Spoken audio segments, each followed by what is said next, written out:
सिद्धं सुद्धं पणवीयं चन्दमकलङ्कं गुणरयणपूसनुदयं जीवस्य करुणं मोक्षम्.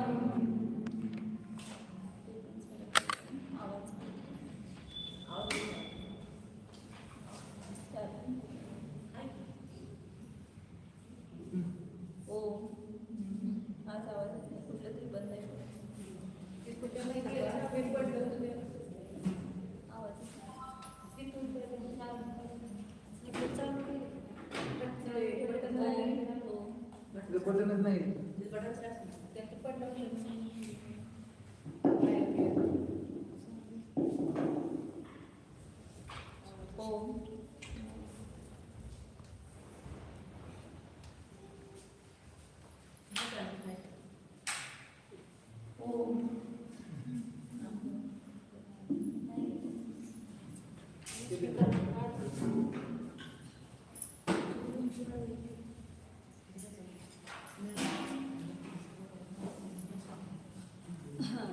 जीव काढ.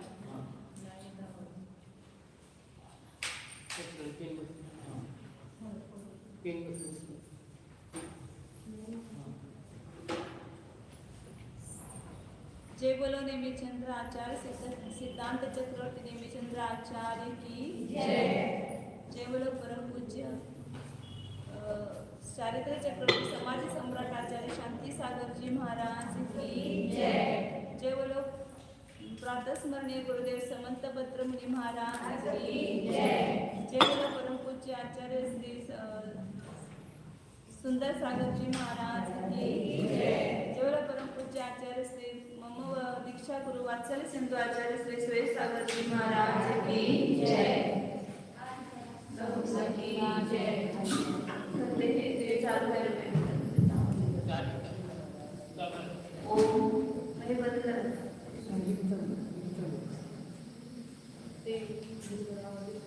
नमस्कार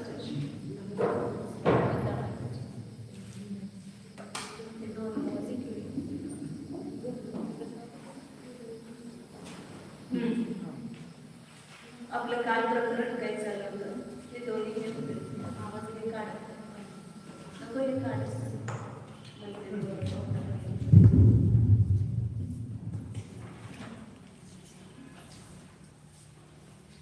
काल आपण साधारण गुणस्थानाने पाहिलं होतं आणि नंतर तिसरं गुणस्थान पण आपल्या स्वरूप पाहिलं होतं.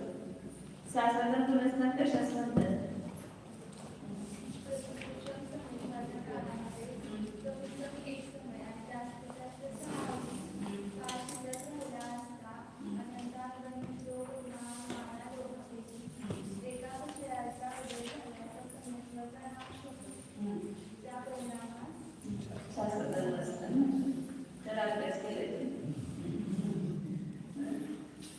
साधारण गुणस्थानाचं जगने काळ किती सांगितलं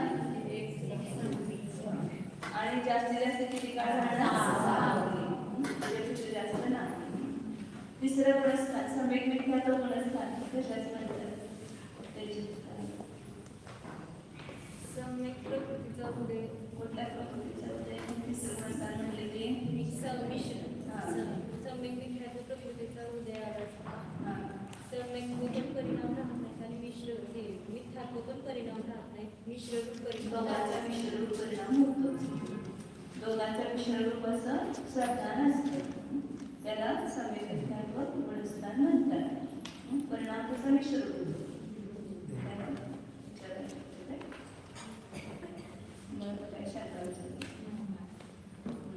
आणि सम्यक मिथ्यात्व परिणामासाठी उदाहरण श्रीखंडाचं दिलं त्याप्रमाणे तिथं मिश्र श्रद्धाना आहे. आता पुढं त्या तिसऱ्या गुणस्थाना संबंधित सांगते.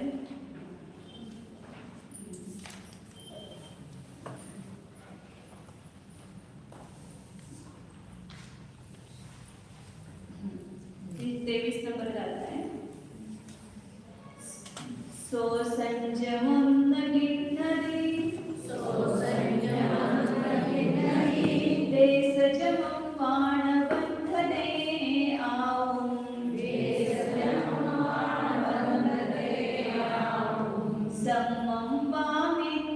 वा परिवज्य मरदिर्यमेन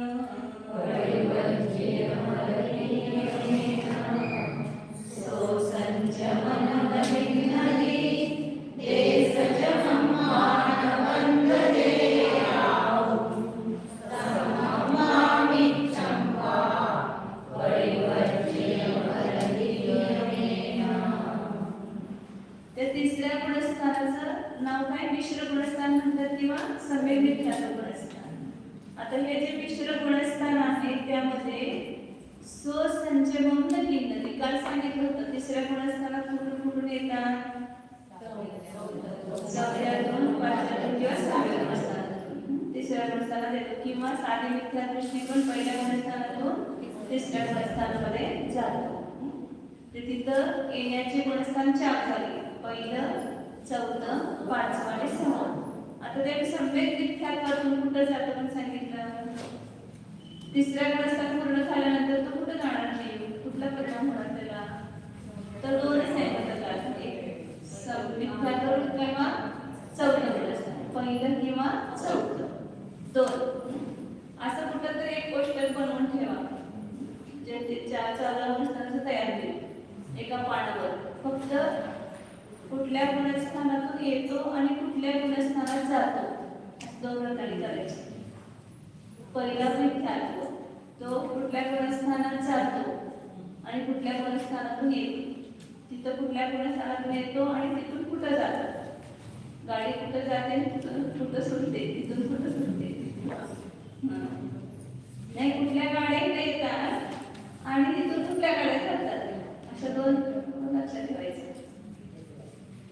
तर पहिलं विख्यात गुणस्थान लिहा आणि विख्यात गुणस्थानात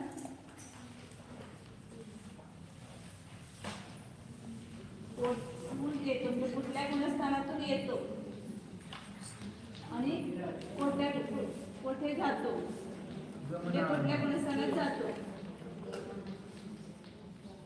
गमन गमन आणि आम्ही त्या सोप्या भाषेने सांगितलं.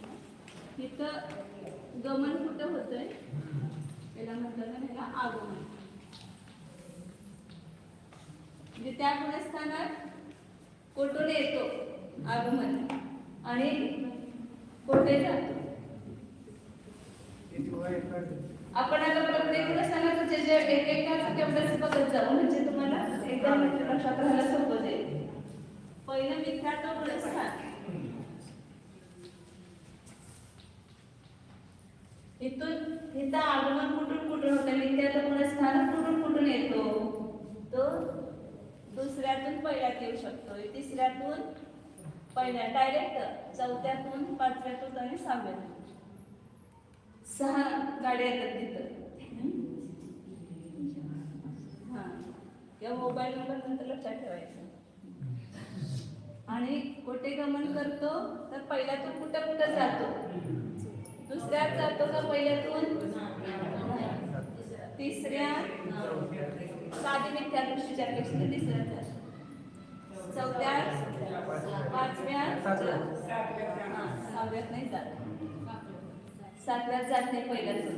6वं गुणस्थान पण पडताना होते, चढताना होत नाही म्हणून ते 6वं मध्ये येत नाही. आणि दुसरा साधन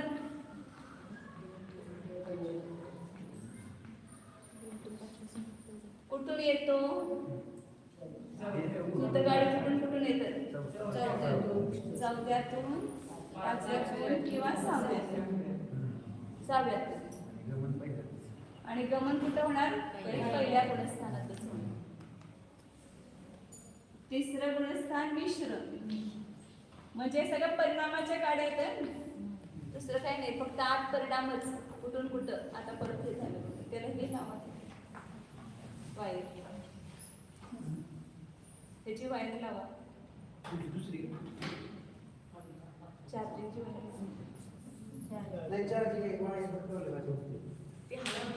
पण लावून बघा.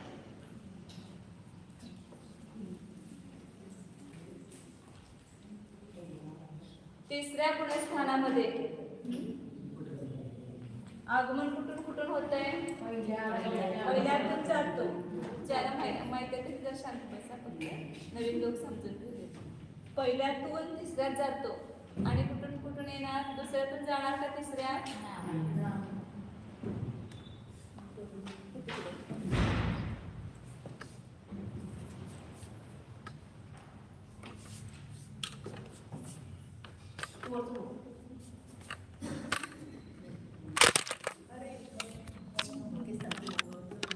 असं नाही. ते नीट बसलं पण नाही तर वापरत बसलं.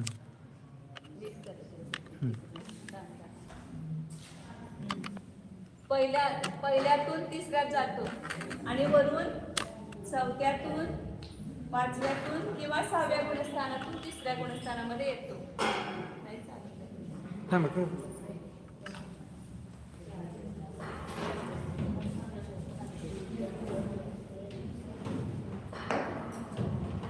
त्याच्यावर ठेवायचं. हां, आणि गमन कुठं होते तिसऱ्यातून? 2च, 1 आणि 4.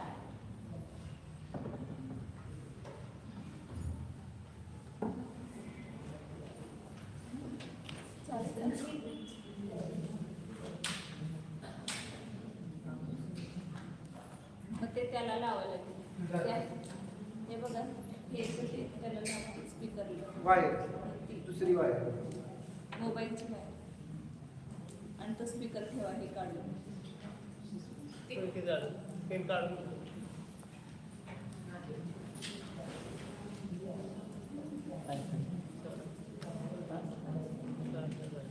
स्पीकर ठेवा. बटन बंद करतो, कोणी बंद केलं. चार्जिंग लावलेलं सगळं बटन बंद करतो. तिकडे केलं सगळं लावलेलं असतं पण सगळे बटन बंद केले. दररोज तेवढं व्यवस्थित केलं असतं. बरं, तुम्ही इकडे लक्ष द्या. काय सांगितलं आपण? काटा म्हटले ना 23 नंबरची. फक्त स्पीकर पिवळं काढ, पिवळी वायर, त्याची पिवळी वायर काढून घ्यायचं.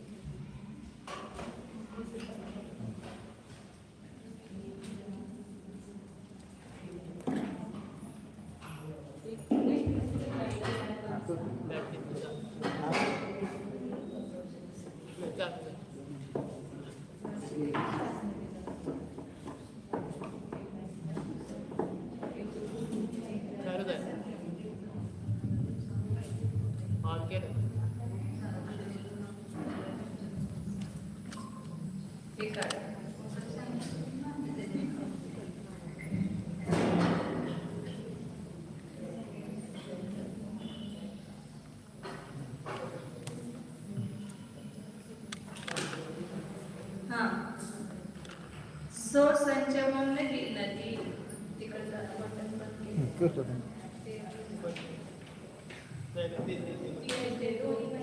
बंद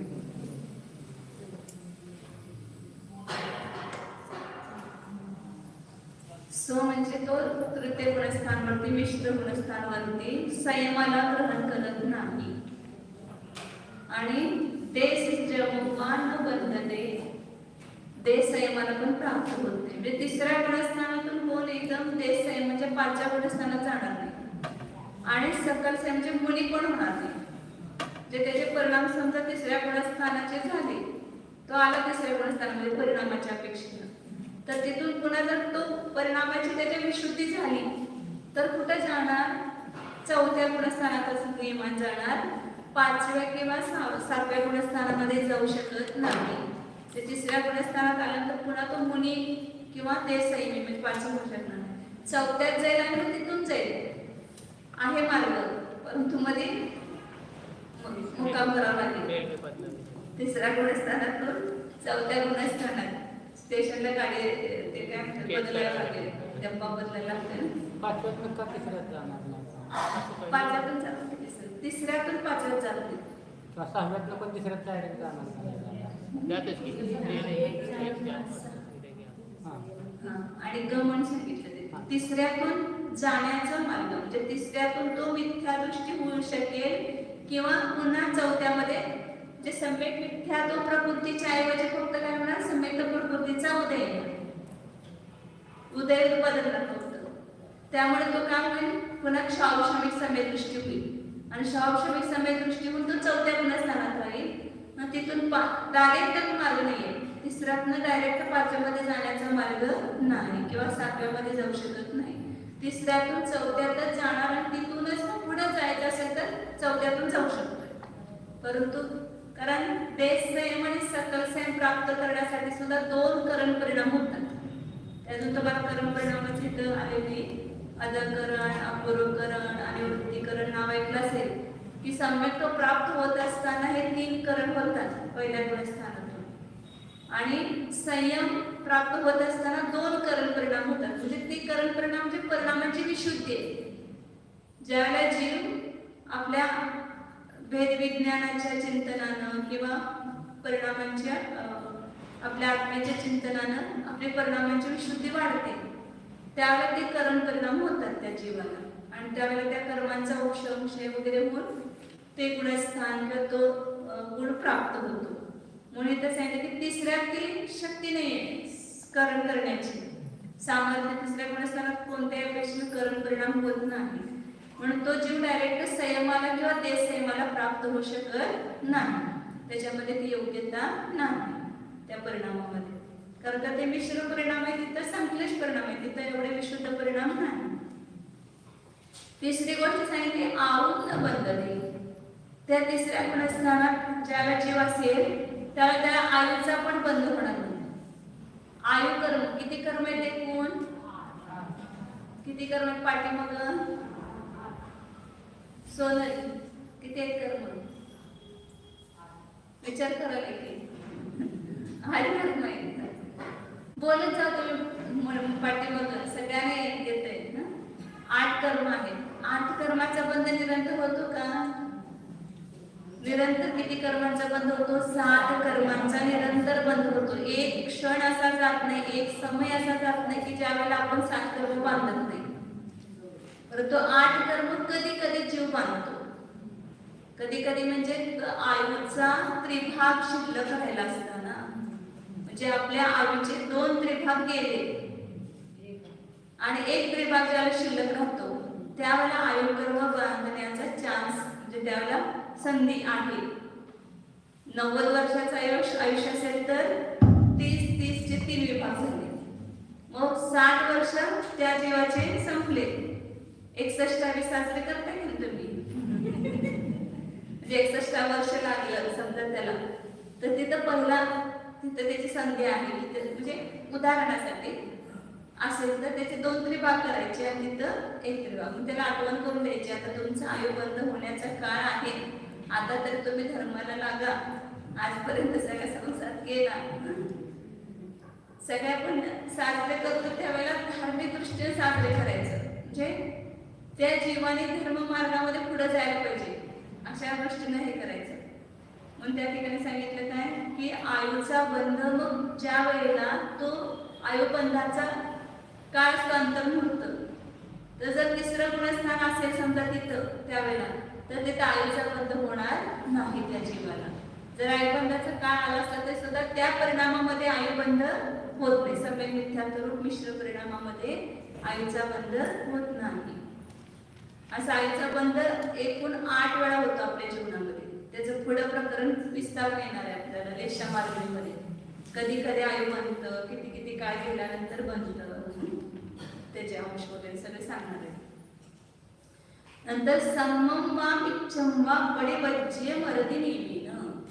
आणि आयुचा बंध तर होत नाही आणि मरण पण येत नाही त्या गुणस्थानामध्ये, 3ऱ्या गुणस्थानामध्ये. त्या परिणामामध्ये जीवाला मरण पण येत नाही. मग मरण कुठे येणार? तो 3ऱ्या गुणस्थानातून कुठे जाऊन मरणार? तर सांगितलं की जिथं पूर्वी आयु बांधला असेल, पुढच्या ह्याच्यात गाते तो नियम सांगणार आहे, मिथ्यात्वाला किंवा सम्यक्त्वाला प्राप्त होऊन तो नियमानं मरतो. म्हणजे 3ऱ्या गुणस्थानात त्याला मरण येत नाही. शेवटचा आयुचा क्षण त्याला 3रं गुणस्थान असणार नाही. एकतर तो तिथून 3ऱ्यातून मिथ्यात्वामध्ये जाईल किंवा 3ऱ्यातून सम्यक दृष्टी होईल. जर परिणामांची विशुद्धी असेल, काहीतरी मंत्र सांगायला लागले, उपदेश सांगायला लागले आणि त्याच्या परिणामाची विशुद्धी झाली तर तो सम्यक दृष्टी होऊ शकतो आणि मग मरण येऊ शकते त्याला. म्हणून सांगितलं की शेवटी आपण मरणाच्या वेळेला कोणी असो त्याला साधण्यासाठी उपदेश आपली सासू असो, आई असो, जाऊ असो, कोणी असो आपल्या घरातले सुद्धा, तर त्यावेळेला धर्माचा उपदेश त्यांना सांगायचा, त्यांचं साधायचं, रडत बसायचं नाही. तर त्यावेळेला त्यांना सगळं संबोधन करायचं की तुम्ही आता आपल्या पंचपरमेष्ठीचं स्मरण करा, नमस्कार मंत्र, त्यांना तुम्हाला जो काही उपदेश येत असेल तो सांगून त्यांना धर्मामध्ये स्थिर करायचं. ते त्यावेळेला ते सम्यक होऊन त्यांचं मरण झालं तर चांगली गती होणार, होऊ शकते तसं. म्हणून सांगितलं की हा तृतीय गुणस्थानवरती तोच एक तर सम्यकत्वाला प्राप्त होऊन मरू शकतो किंवा मिथ्यात्वाला प्राप्त होऊन त्याचं मरण येतं. मग त्याबद्दल नियम सांगतात पुढच्या गाथेमध्ये, 24 नंबरची गाथा आहे. जे 3 नियम झाले, काय संयमाला ग्रहण करत नाही, तिसऱ्या गुणस्थानवरती देशसंयमी पण होत नाही आणि आयुबंध करत नाही. आता पुढे नियम सांगतात. सम्मतमिच्छ परिणाम मे सुजहि आहुगम पुराबद्धम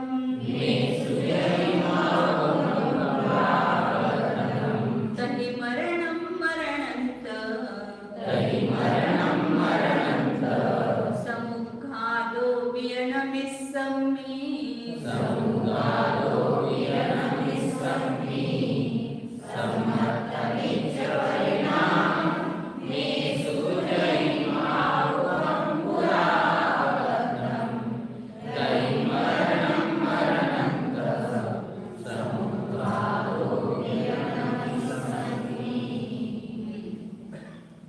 आयुबंध करत नाही, तिथं मरत पण नाही. म्हणून सांगितलं जो तर मिथ्यात्वाला किंवा सम्यक्त्वाला प्राप्त होऊन मरतो. मग कुठं जाणार, कसा नियम करायचा, तो मिथ्यात्वात जाणार की सम्यक्त्वामध्ये आयु शेवटी मरणाच्या वेळेला. तर इथे एक नियम सांगितला की सम्मत मिच्छ परिणामेषु, सम्यक्त्व आणि मिथ्यात्व परिणामामध्ये जही पुरा आयुबद्ध, जेथे पूर्वी आयु बांधली असेल, म्हणजे आता मरण कुणाला येणार, पहिला आयु बांधला असेल त्यालाच येणार ना. ज्याने आयुबंध केला नाही असेल त्याला मरण येऊ शकत नाही. मग तिथं तो तिसऱ्या गुणस्थानातून आयु बांधला नसेल तर तिसऱ्या गुणस्थानातून जिथंच आहे तिथं जाऊन आयु बांधणार आणि मग मरणार. परंतु पूर्वी आयुबंध केलेला आहे आणि तिसऱ्या गुणस्थानामध्ये केला, मग तिथून परत कुठं जाऊन मरणार, तर पहिला त्याने मिथ्यात्व गुणस्थानामध्ये आयुबंध केला असेल आणि तो तिसऱ्यामध्ये गेला तर तो पुन्हा मिथ्यात्वात येऊन मरणार. किंवा ज्याने पहिला सम्यक दृष्टी होता तिथं आयुबंध केला होता 4थ्या गुणस्थानामध्ये सम्यक होऊन, आणि मग तो जर तिसऱ्या गुणस्थानात आला तर तो परत कुठं जाणार, पुन्हा 4थ्या गुणस्थानात जाऊन त्याला मरण येणार. असं एक आचार्यांच्या अपेक्षेनं हा नियम आहे की जिथं त्याने पूर्वी आयु बांधले असेल त्या गुणस्थानात जाऊन तो मरणार, कोण तिसऱ्या गुणस्थानामध्ये. परंतु काही आचार्य म्हणतात की असा काही नियम नाही, 2 मत सांगितले तिथं. कारण त्या असे आचार्यांचे वेगवेगळे संघ किंवा वेगवेगळे असतात ना, तर त्यामध्ये त्यांना वेगवेगळा उपदेश मिळाला किंवा कोणाचं विस्मरण झालं तर एकदम चुकून दुसरं सांगितलं जातं.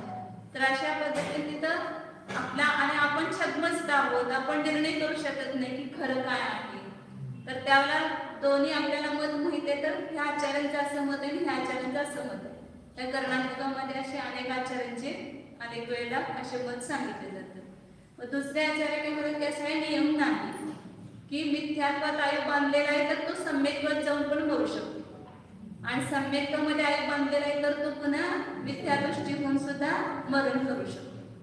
असा काही नियम नाही की मिथ्यात्वात बांधला म्हणजे मिथ्यात्वातच जायला पाहिजे. एक आचार्य असा नियम सांगतात आणि एक आचार्य असा नियम नाही असं म्हणतात. असे 2 मत आहेत. परंतु एवढं निश्चित की तिसऱ्या गुणस्थानात मरणार नाही, एकतर मिथ्या दृष्टीहून मरेल किंवा सम्यक दृष्टीहून मरेल. आता आयुबंध कुठं केलंय ह्याच्याबद्दल 2 आचार्यांमध्ये 2 मत आहेत. जिथं आयुबंध केला तिथं जाऊन मरणार हा नियम, किंवा तसा काही नियम नाही की मिथ्यात्वात बांधलेला सुद्धा सम्यक्त्वात जाऊन मरू शकतो.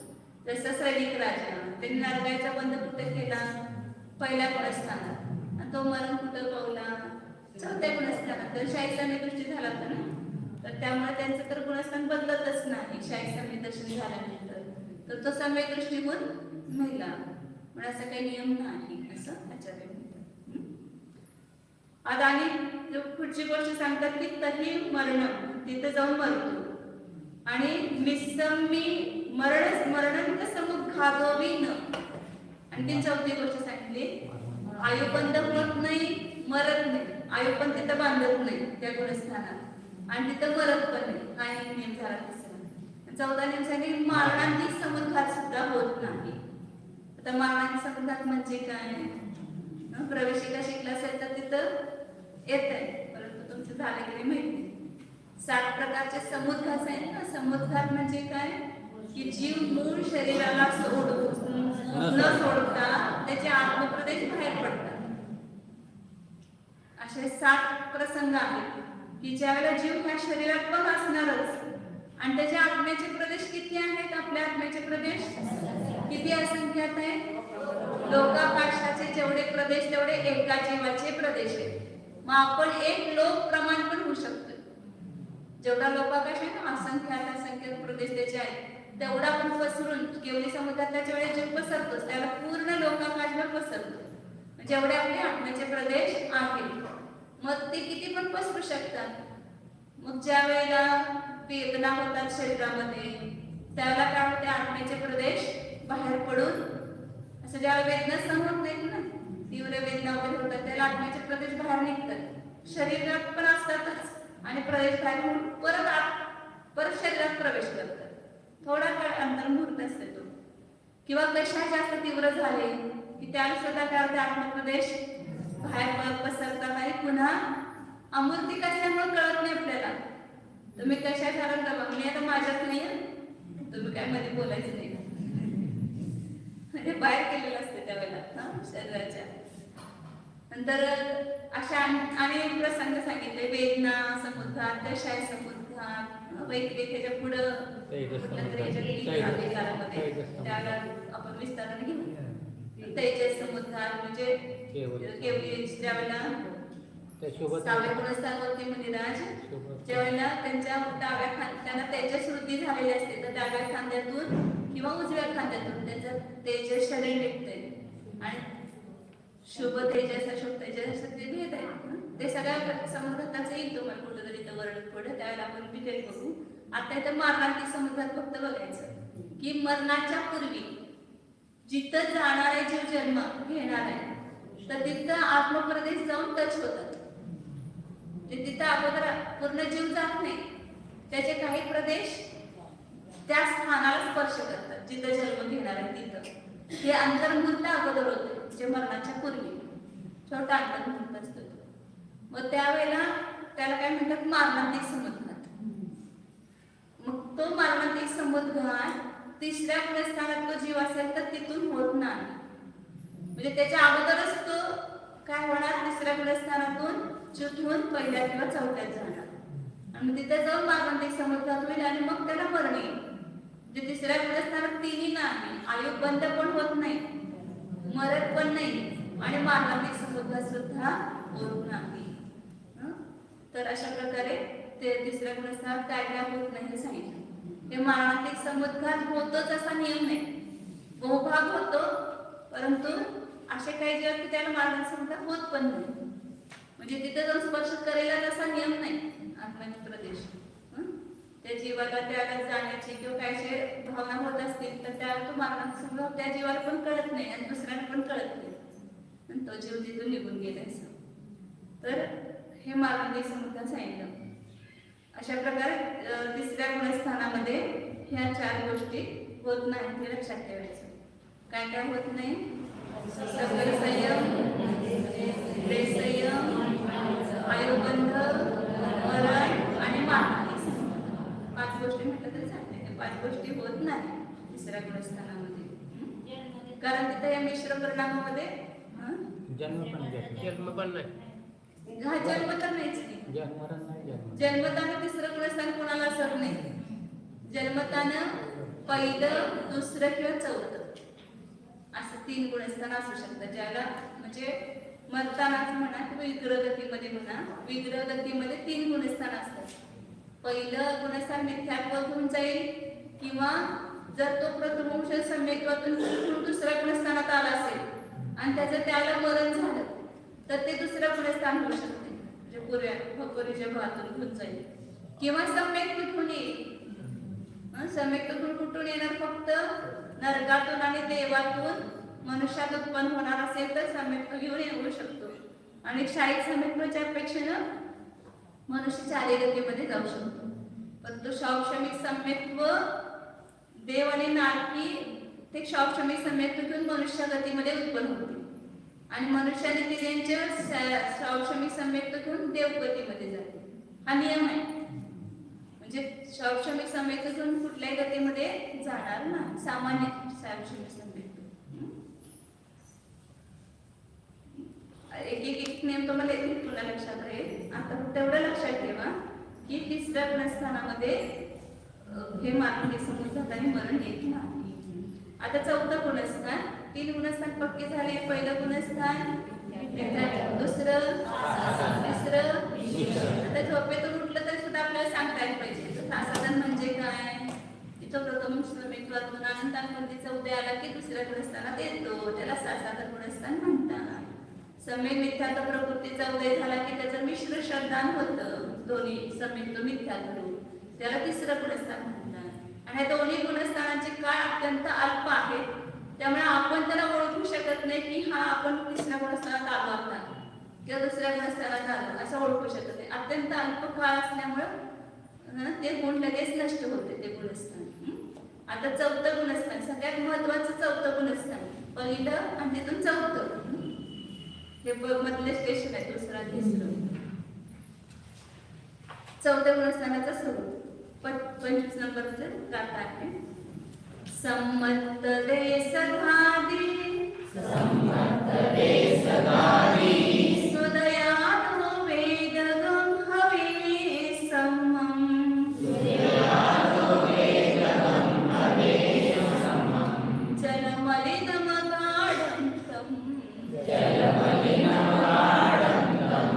नित्यं कम्मभवण हेतु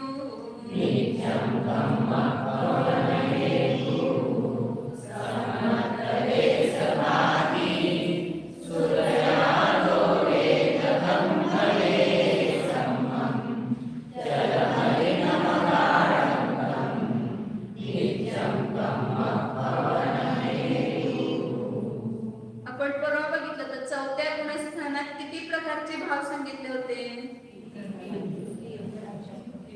विसरले किती प्रकारचे भाव सांगितले. औक्षमिक, क्षौक्षमिक आणि क्षायिक. आता सम्यक तो 3 प्रकारचा आहे आणि तिन्ही सम्यक तो चौथ्या गुणस्थानामध्ये होतात, म्हणून त्या चौथ्या गुणस्थानाला 3 प्रकारचे भाव सांगितले. तर तिथं पहिल्यांदा तिथं क्षौक्षमिक सम्यक्त्वाचं वर्णन करते की संमत देश घातिस उदयालो. सम्यक्त्व ही प्रकृती दर्शन होण्याचे किती भेद केले, पाठीमाग कोण उत्तर देते हातवर करत. तुमची नावं माहित नाहीत, कोण कोण आहे सोनाने सांगायचं, तुम्ही सांगा. नाटकात भाग घेतलं तर ते काय नाव त्याचं, तुमचं काय नाव, तुम्ही तुमच्या जवळ येते कोण पण सांगा उत्तर. किती भेद केले दर्शन होण्याचे, 3 भेद केले. लक्ष द्यायचं, थोडंसं वाचायचं म्हणजे लक्षात येते. तुम्ही हुशार आहे सगळेजण, लगेच कळते तुम्हाला. तुमच्या शाळेच्या ह्याच्या मानाने हे काही नाही अवघड. शाळेतले किती कठीण कठीण सगळं अभ्यास करताय, एवढी मोठी मोठी इंग्लिशची पुस्तकं वाचून काढताय, त्याच्या पुढे हे काहीच नाही. फक्त आपण लक्ष द्यायला पाहिजे आणि उपयोग तिथे लावला पाहिजे, रुची उत्पन्न व्हायला पाहिजे. दर्शन होण्याचे किती भेद केले पाठीमागे कोण सांगताय, सांगा सोनन. मिथ्यात्व, सम्यक मिथ्यात्व आणि सम्यक प्रकृती. तर ह्या 3 मध्ये पहिल्या गुणस्थानात मिथ्यात्वाचा उदय असतो, तिसऱ्या गुणस्थानात सम्यक मिथ्यात्वाचा उदय असतो आणि चौथ्या गुणस्थानापासून 7व्यापर्यंत म्हणा सम्यक प्रकृतीचा उदय. पुन्हा नसतो क्षौक्षमिक सम्यक दृष्टीला, किंवा त्याला 2 नाव आहेत. तर त्या सम्यक्त प्रकृतीचे जे स्पर्धक आहेत ते सर्व घाती आहेत की देशघाती आहेत? देशघाती. सांगितलं तर 3 मध्ये विभागणी केली होती. लता आणि दारूचा एक भाग हे स्पर्धक देशघाती आहेत आणि त्या सम्यक्त प्रकृतीमध्ये ते स्पर्धक असतात, म्हणजे ती शक्ती असते. कमी शक्ती आहे त्याच्यामध्ये खूप. सम्यक्तामध्ये घात करण्याची शक्ती नाही. सम्यक्त प्रकृतीचा उदय झाला तर सम्यक्ताचा घात बिलकुल होत नाही. परंतु त्याच्यामध्ये काय पण होते ते सांगतात येतं. सम्यक्त्व नावाची जी देशघाती प्रकृती आहे त्याचा उदय झाल्यामुळे तो जीव कोण होतो? वेदगम सम्मम हवे. वेदक सम्यक दृष्टी. शौक्षम सम्यक्त्वाला दुसरं नाव काय आहे? वेदक. कारण तो उदयाचं वेदन करतोय ना, सम्यक्त प्रकृतीच्या उदयाचं काय करतोय? अनुभव करतो. त्यामुळे त्याच्यामध्ये मल उत्पन्न होतो. तर त्याला वेदक सम्यक्त्व असं पण म्हणतात. तर वेदक सम्यक्त्व होतं. शौक्षमिक सम्यक्त्व जे आहे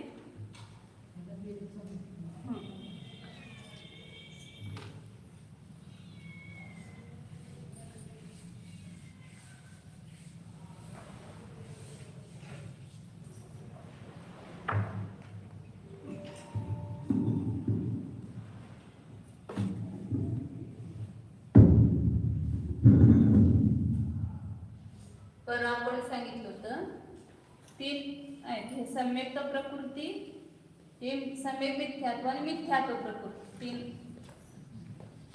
अशा त्याचे आहेत निश्चित.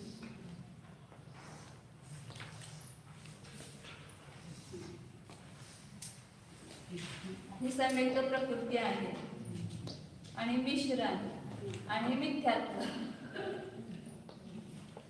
ह्याच्यामध्ये कोणती शक्ती आहे? दारूचा बहुभाग आणि हा दारूचा बहुभागाचा एक भाग आणि ह्याच्यामध्ये लता आणि दारूचा एक भाग अशी 2 शक्ती आहेत. त्याला देशघाती स्पर्धक म्हणतात आणि हे कसे आहेत? दोन्ही पण सर्वघाती आहेत. तर ज्या जीवाला शौक्षमिक सम्यक्त्व आहे त्याला ह्या मिथ्यात्व आणि मिश्र प्रकृती हे 2 सर्वघाती स्पर्धक आहेत. हे आता निश्चित असणार सगळे, परंतु हे काय होणार? ह्या सम्यक्त प्रकृती रूप परिणाम करणार. आता प्रत्येक समयाला मिथ्यात्वाचे जे परमाणू असतील, मिथ्यात्व शक्ती असणारे आणि मिश्र ही शक्ती असणारे जे परमाणू असतात ते काय होतात? सम्यक्त प्रकृतीच्या स्वभाव रूपाने परिणाम होतात आणि त्या रूपाने उदय देतात. मिथ्यात्व रूपाने ते उदयाला येणार होते, परंतु त्या रूपाने उदयाला येतात. काय काय कधी कधी असेल, जर दुर्जन असेल तो सज्जनाच्या संगतीत आला की जरा सज्जन रूप म्हणून परिणाम करतो. तसं हे आता मिथ्यात्व सुद्धा सम्यक्त्वाच्या संगतीत आहे. त्यामुळे काय करावं लागले? आता सम्यक्त रूप परिणाम म्हणून उदयाला येतात. म्हणजे आपल्या स्वभाव रूपाने परत येत नाही. मिश्र सुद्धा सम्यक प्रकृती रूपाने परिणाम करून उदयाला येतात. म्हणजेच ह्याला शास्त्रीय भाषेत काय म्हटलं? मिथ्यात्व आणि मिश्राच्या सर्वघाती स्पर्धकांचा काय झाला? उदयाभावी क्षय झाला. आणि ह्याच्या ज्या पुढे भविष्य काळात उदयाला येणाऱ्या स्पर्धकांचं काय येतं? सर्वस्तार उपशमन. आणि ह्या सम्यक्त प्रकृतीची जी देशघाती आहे त्याचा तर वर्तमान जो स्पर्धक आहे त्याचं काय आहे? उदय आहे. म्हणून याला कोणतं सम्यक्त म्हटलं? शौक्षमिक. आता खेळ ह्याचा उदय नसल्यामुळे तो जीव मिथ्या दृष्टी होत नाही, परंतु ह्या सम्यक्त प्रकृतीचा उदय असल्यामुळे त्याच्यामध्ये काय होते? चलमलीन अगाध. त्याच्यामध्ये 3 दोष उत्पन्न होतात कमी जास्त प्रमाणामध्ये. ज्याला तीव्र अनुभाग असेल त्याला जास्त, ज्याला कमी असेल त्याला कमी, अशी शक्ती सुरू. तर हे कोणते दोष आहेत? 3 दोष आहेत सम्यक्त्वाचे. कोणते सांगितले? चल, मलिन आणि अगाध. पहिला कोणता आहे? चल दोष. दुसरा आहे मलिन आणि तिसरा आहे अगाढ.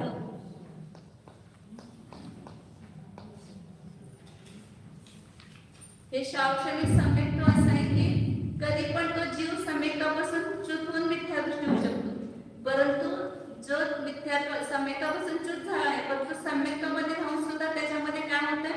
हे दोष उत्पन्न होतात. कशामुळे होतात? तर तर सम्यक्त प्रकृतीचा त्याला उदय आहे. कारण हे सम्यक्त सांगितलं होतं, हा कोणाच्या परिवाराचा आहे सम्यक्त प्रकृती?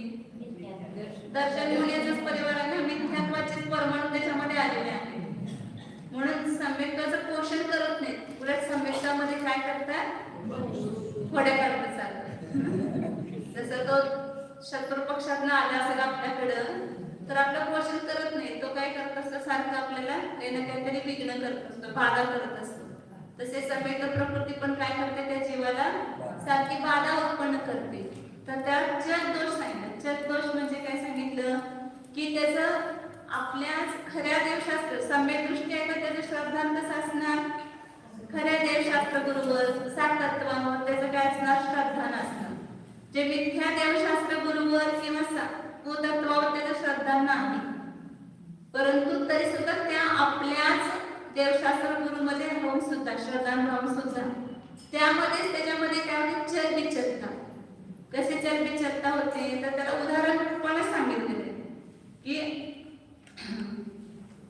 आपल्या आर्यंत प्रतिमा आहे, तुम्हाला सांगितलं कोण कोण मूर्ती घेणार मंदिर मध्ये स्थापन करायचे, तर आपण मूर्ती घेतो, मग ती मूर्ती बसवली, मग रोज काय म्हणणार? ही आमची मूर्ती. जे कोणाची मूर्ती आहे? आमची मूर्ती. म्हणजे आपण स्थापन केली की ती मूर्ती, त्या मंदिरातली मूर्ती आमची आहे, ते मंदिर आमचं आहे, ते मंदिर आमचं नाही. म्हणजे कुणामध्ये भेद केला मी? मंदिर म्हणजे आपल्या देवशास्त्र बरोबर श्रद्धा नाही, परंतु त्यामध्ये सुद्धा अशा प्रकारचे त्याच्या मनामध्ये चलपणा येतो. म्हणजे आपल्याच आप्त आगम पदार्थ विषयक श्रद्धानाच्या विकल्पामध्ये जे चलित होते श्रद्धा, त्यास काय म्हणतात? चल म्हणतात. 35 पानामध्ये नोट्स मध्ये त्याच्या बाबतीने व्याख्या लिहिलेल्या आहेत. चल, मुलीन आणि आघात. जसं उदाहरण दिलं की पाणी आपण झाडाला घालतो, झाडाला आळ करतो की नाही, त्याच्यामध्ये पाणी घालतो, तर ते पाणी त्या आळ्यामध्येच आहे, त्या झाडाच्या आळ्यामध्ये त्याच्यातून बाहेर गेलेलं नाहीये, परंतु तिथंच राहून ते तरंग रूप म्हणजे लाटा रूप किंवा लहर रूप त्याच्यामध्ये भ्रमण करतात. स्थिर राहत नाही ते पाणी, त्याच्यामध्येच काय म्हणाले? त्याच्यामध्ये तरंग उठतात. त्याप्रमाणे सम्यक्त प्रकृतीच्या उदयानं श्रद्धा जी आहे ती स्थिर न राहता त्याच्यामध्येच काय होते? अशा प्रकारच्या लाटांमध्ये असे परिणाम उत्पन्न होतात की आमचं मंदिर आहे, आम्ही बांधलेलं आहे, हा दुसऱ्यांचा देव आहे, आमचा देव आहे, असं त्याच मंदिरात त्याच देवापुढे जाऊन पूजा करायची. असे पुष्कळ आमच्या इथं मूळ गणपती पण होते, त्यांचं रत्नात्रय मंदिर होतं. रोज त्या मंदिरात जाणार, त्याला गंध लावणार, त्याला समजे ते पूजा करणार, रोज ते करणारच. तर हा सम्यक्त्वाचा दोष आहे. वास्तविक दुसरं मंदिर ते सुद्धा भगवान आणि हे सुद्धा भगवान सारखेच आहेत ना, काय फरक आहे का? नाही, परंतु अशा प्रकारे भेद करतो. तर ह्या सम्यक्त प्रकृतीच्या उदयामुळे अशा प्रकारे त्याच्यामध्ये हा चल दोष लागतो सम्यक्तामध्ये. दुसरा दोष सांगितला मलिन दोष, की ते आता एकदा सम्यक दृष्टी बघा असे परिणाम करतात की असं वाटायला की ते मिथ्या दृष्टी आहेत का? म्हणजे असं त्याच्यामध्ये मल उत्पन्न होतो त्या सम्यक्तामध्ये. जसं सोनं आहे, शुद्ध सोनं, आणि ते चिखलामध्ये पडलं किंवा कुठं तर माती घाणीमध्ये पडलं, तर त्याला काय होतं? त्या सोन्याला आत तर ते शुद्ध सोनंच आहे, परंतु त्याला वरून काय होतं? ते मलिन होतं, ते चकचकीत दिसत नाही, त्याच्यावर थोडंसं गंज चढल्यासारखं दिसतो आपल्याला. म्हणजे ते सोनं असं प्रकाशमान दिसत नाही. तसं हा सम्यक दृष्टी त्या सम्यक प्रकृतीच्या उदयामुळं महात्म्याला प्राप्त होत नाही. तो कधी कधी असा मिथ्या दृष्टीसारखा सुद्धा वाटायला लागतो, कारण तसे परिणाम होतात. चार ब्रह्म होण्याच्या उदयानं किंवा सम्यक प्रकृतीच्या उदयानं त्याच्या श्रद्धान असं मलिन दिसायला लागतं. कुठल्या तरी प्रसंगामध्ये कोणाचा जर वियोग झाला समजा, तर आमच्या गुरुजी होते ना, त्यांचा उदय वियोग झाला लक्ष्मणाचा, तर तसे मिथ्या दृष्टीसारखे रडत होते. लक्ष्मण माझा मेलाच नाही, त्याला जिवंत करण्यासाठी त्याला खाऊ घालायचं, त्याला पिऊ घालायचं, झोपवायचं, सगळं का करायचे. त्याला तर त्याचं चारित्र्य होण्याचं तीव्र उदय होता प्रत्येक शाहीचा. त्या शाही सम्यक दृष्टी होते, त्या सम्यक प्रकृतीच्या उदयाचं कार्य नाहीये, पण ते उदाहरण आहे. असं सम्यक दृष्टी असून सुद्धा तो काय होतं? त्याचं श्रद्धा मलिन होतं. कोणत्या तरी निमित्तानं वगैरे.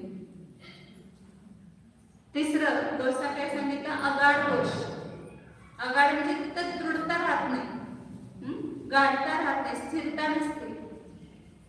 जसं सांगितलं वृद्ध पुरुषाच्या हातामध्ये काठी आहे, तर काठी घेऊन चालतो आणि ती काठी घेऊन उभा केलाय आपल्या संपूर्णावर बोलत आहे समजा, तर ती काठी काय होत असते, सारखी हलत असते ना, जागेवरच आहे ती काठी, परंतु तरी सुद्धा ती स्थिर राहत नाही, ती काठी हलत असते.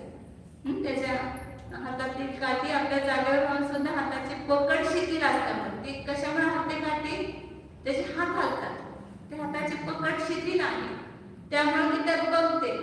त्याप्रमाणे जे श्रद्धा कसं आहे, आप्त आगम आणि पदार्थाचं श्रद्धा रूप अवस्थेत असून सुद्धा काय होते, स्थिर असत नाही.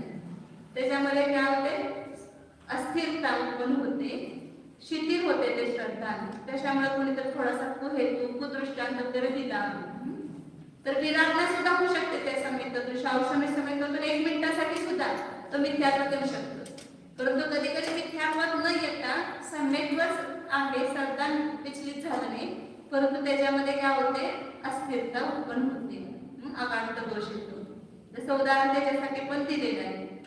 काय तुम्हाला खूप अशांती झालेली आहे, शांतीनाथ भगवंताची पूजा करा, शांती करा, म्हणजे बरं होईल. शांतीनाथ भगवान मला शांती देणारे आहेत असं मनामध्ये त्यांच्याविषयी श्रद्धा उत्पन्न झाली.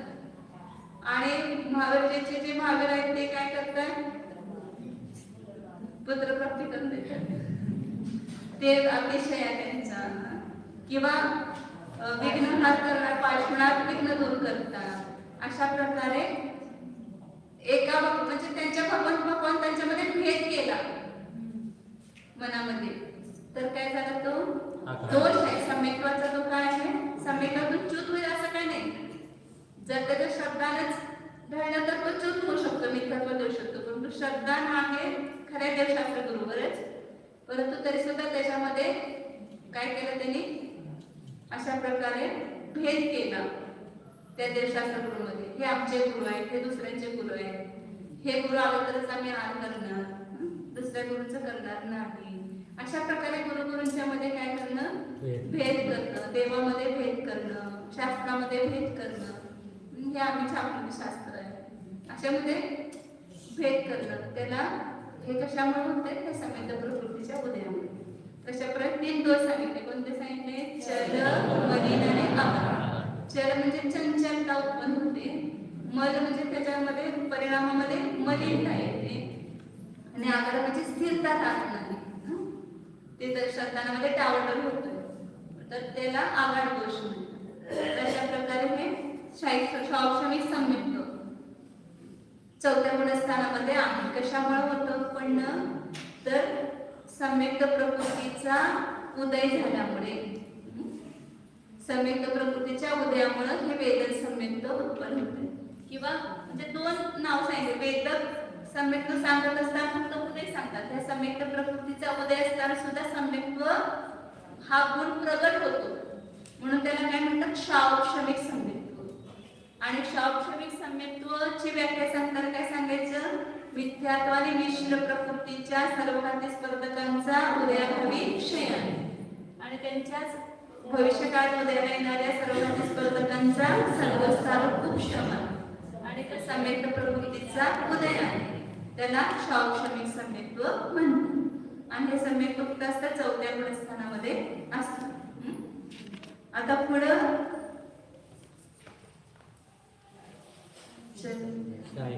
शाही नाही, हा औक्षणिक आणि शाही सम्यक्त्व.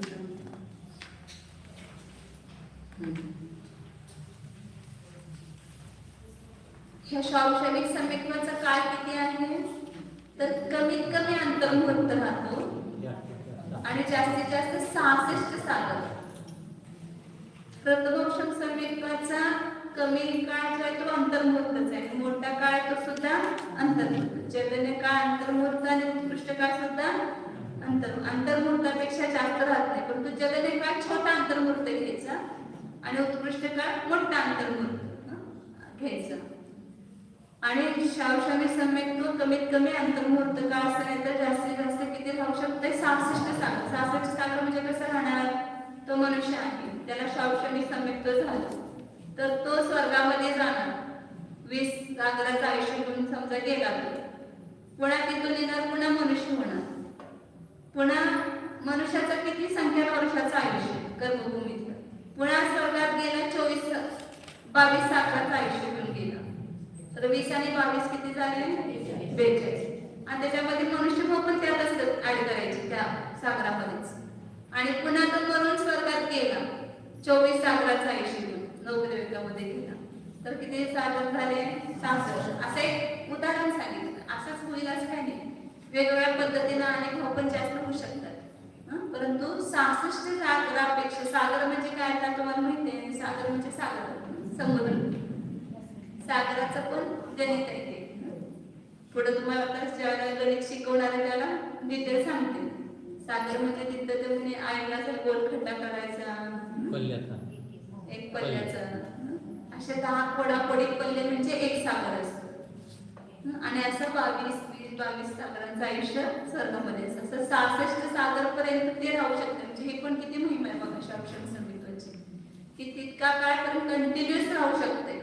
जेवढे 7-8 भाव तो सम्यक दृष्टी निरंतर राहू शकतो. मग आपलं एक भाव टिकणार नाही का सम्यक करून? 66 सागर वर्ष आहे तर आपलं 1, 2, 3 भाव सुद्धा कुणाचं 66 सागर आहे, कुणाचं कमी राहील त्याच्यापेक्षा. मधले सगळे काय घ्यायचे मध्यम काळ. तर अशा प्रकारे शावशामिक सम्यक्त्व सांगितलं. तर पुढे औपशामिक आणि क्षयिक सम्यक्त्व सांगतात. सत्तन्नं उवसमदो उवसमसम्मोखयातु हय्योय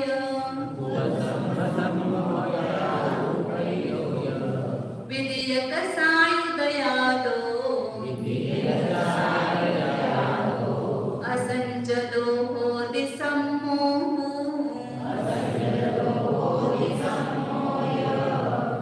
सत्तन्नं उवसमदो उवसमसम्मोखयातु हय्योय विधीयक सायुधयादो असंजलो होदि सम्मोहय. आता पहिला औपचारिक सम्यक्त्व सांगतात की 57 उपसमदो 7 प्रकृतींचा उपशम झाल्यामुळे काय होतं तिथं औपशमिक सम्यक्त्व. उपशम सम्यक्त्व म्हणतात कधी कधी औपशमिक सम्यक्त्व दोन्ही पण म्हणतात. तिथं उपशम शब्द वापरलाय त्यांनी. 7 प्रकृती कोणत्या घ्यायच्या? 4 अनंतानुबंधी कशा आहेत आणि 3 दर्शन. 3 दर्शन म्हणायचं तर 10 वेळा नाही तर 15 वेळा ऐकले तुमच्या कानावर गेले, आता विसरायचे नाही. कोणते सांगितले? लांब सारे तुम्ही सांगा. आता मग अशीच विचार करतो. नाव काय तुमचं? प्रगती. नाव प्रगती करायला पाहिजे. काय सांगितलं मग अशी दर्शन म्हणायचे कोणते सांगितले? 3 प्रकृती आणि सम्यक्त्व प्रकृती 3 सांगितले. मग ह्या 3 प्रकृतींचा आणि 4 अनंतानुबंधी कशा आहे? अनंतानुबंधी क्रोध, मान, माया, लोभ ह्या 7 प्रकृतींचा उपशम होतो. तुम्हाला अंतर्करण दाखवलं तर नाही, तसं अंतर पडून ज्याला उपशम होतो त्याच वेळेला काय होतं? उपशम सम्यक्त्व प्राप्त होतं. जे दर्शन होण्याचं तर उपशम होईल आणि अनंतानुबंधीचा फक्त काय होतं? सर्वसार उपशम. म्हणजे अंतर्करण उपशम होत नाही. अंतर मिथ्यात्वाचं पाडून मग तिथं सांगितलं तर दुसऱ्या स्थितीमध्ये ते सगळे कर्म परमाणू त्यांचं उत्कर्षण करून दुसऱ्या स्थितीमध्ये देतो आणि ते मध्ये निषेकांचं अंतर होत आहे आणि मग त्याला प्रथमोपशम सम्यक्त्व उत्पन्न होत आहे. सांगितलं होतं. तर ते 3 दर्शन होण्याचं फक्त काय करणार? तो उपशम करणार तसा. आणि अनंतानुबंधीचा उपशम कसा होतो? सदवस्था. म्हणजे तिथं फक्त उदयाला येणार नाही अनंतानुबंधी आणि त्याची उदीरणाप होणार नाही, एवढंच अनंतानुबंधीचं उपशम घ्यायचं. तर अशा प्रकारे 7 परंतु 7 प्रकृतींचा तिथं उदय असत नाही. कुठं? उपशम सम्यक्त्व ज्याला झालेलं आहे त्या जीवाला. म्हणून 7 प्रकृतीचा उपशम झाल्यामुळे उपशम सम्यक्त्व होते. आणि खयातु खय्योय 7 प्रकृतीचा क्षय झाल्यामुळे ज्यावेळेला हा जीव प्रथमोपशम सम्यक होऊन क्षौपशमी सम्यक दृष्टी होतो आणि त्यावेळेला जर त्याच्या परिणामांची विशुद्धी झाली तर 7 प्रकृतींचा काय होतो? क्षय म्हणजे नाश होतो. त्या पूर्ण सत्तेतूनच त्या निघून जातात, परत कधी त्याची उत्पत्ती होत नाही. ह्या 7 प्रकृतींचा त्याला कोणतं सम्यक होते? क्षय सम्यक. आता ह्या पंचम काळात कुणाला क्षय सम्यक इथं भरत क्षेत्रामध्ये होत नाही. क्षय सम्यक चतुर्थ काळामध्येच होतं. चतुर्थ काळ असेल तर कुठं पण होईल, भरत, ऐरावत, विदेश क्षेत्रामध्ये. आणि विदेश क्षेत्रामध्ये नेहमीसाठी 4थाच काळ असतो, त्यामुळे तिथं कधी पण होऊ शकते शाही सम्यक्त. परंतु आता ह्या भरत आणि ऐरावत क्षेत्रामध्ये 5व्या 6व्या काळामध्ये सम्यक्त शाही सम्यक्त होत नाही. पंचम काळामध्ये औक्षमिक आणि क्षौपशमिक होऊ शकते. असं नाही समजायचं तर काही शाही सम्यक्त होत नाही, काय करायचं. परंतु औक्षमिक सम्यक्त प्राप्त होणे सुद्धा दुर्लभ आहे. ते जर झालं तर आपण तिकीट काढलं, पुढच्या भवात नाही तर आणि थोड्या भवात आपण शाही सम्यक्त नियमानं करणार आणि नियमानं मोक्षाला जाणार. म्हणून परंतु औक्षमिक सम्यक्त आणि क्षौपशमिक सम्यक्त सुद्धा प्राप्त करून घेण्यासाठी आपण इथं प्रयत्न करायला पाहिजे. परंतु शाही सम्यक्त होऊ शकत नाही. शाही 7 प्रकृतींच्या क्षयामुळे काय होते? कोणतं सम्यक्त होते?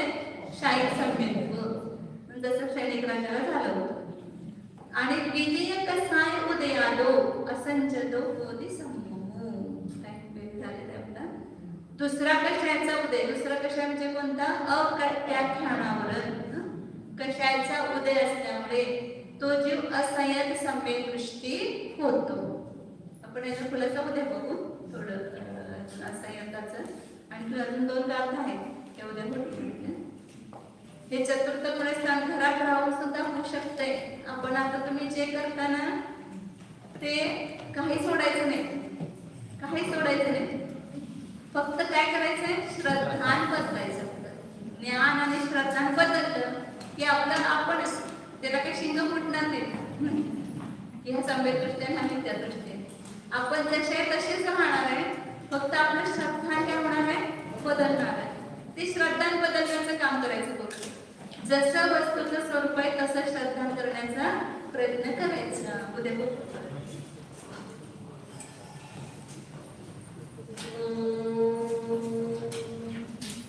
जाणं आम्ही शुद्ध चैतन्यमय जीव झाले. कोण आहे मी याचा श्रद्धान करा. आजपर्यंत मी स्वतःला ओळखले नाही. जे आपले अस्थायी क्षणिक स्वरूप आहे, नष्ट होणारे आहे, त्यालाच मी मानले. म्हणजे शाश्वत स्वरूप आहे त्याला आपण जाणले नाही. आता जाणा. जर एकदा ह्या आपल्या ध्रुव स्वरूपाचा निर्णय झाला, तर ध्रुव स्वरूपाची ओळख झाली, तर मग आता पर्याय मूढता संपून आपण सम्यक दृष्टी होऊ शकतो. म्हणून स्वस्वरूपाला जाणणे आवश्यक आहे. आणि हे स्वस्वरूप केवळ कल्पना नाही किंवा निराधार नाही, ही एक वस्तू आहे स्वतंत्र. मी एक वस्तू विशेष आहे. जीव नावाची वस्तू द्रव्य पर्यायात्मक अखंड वस्तू आहे. अनंत गुणांचा समूहात्मक अशी ही मी वस्तू आहे. अनादि अनंत संपूर्ण पर्यायांचा समूह रूप हा मी जीव द्रव्य आहे. या शब्दाने दाखवलेली वस्तू पहा आहे अंतरंगात.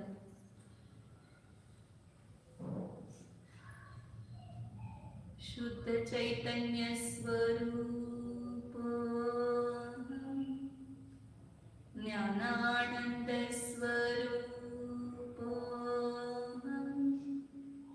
एकत्व विभक्त स्वरूप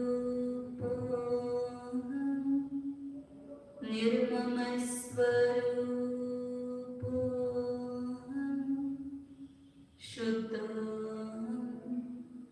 एको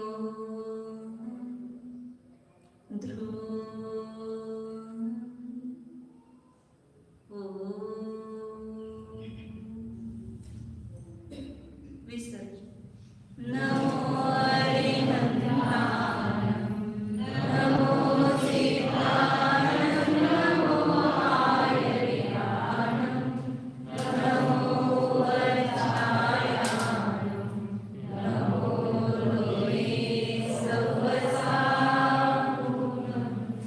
नमो हरिहंताय नमो सीताय नमो आयर्याय नमो वज्राय नमो लोहे सवसाय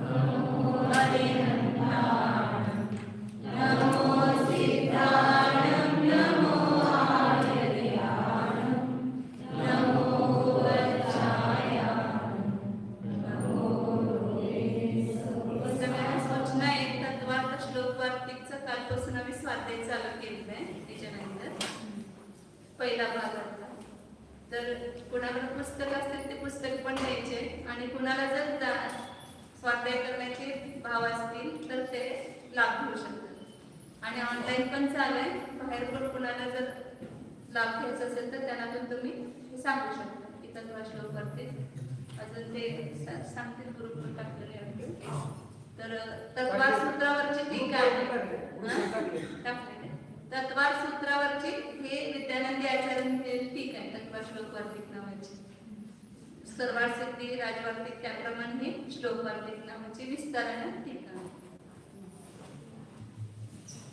जानकी ज्ञान से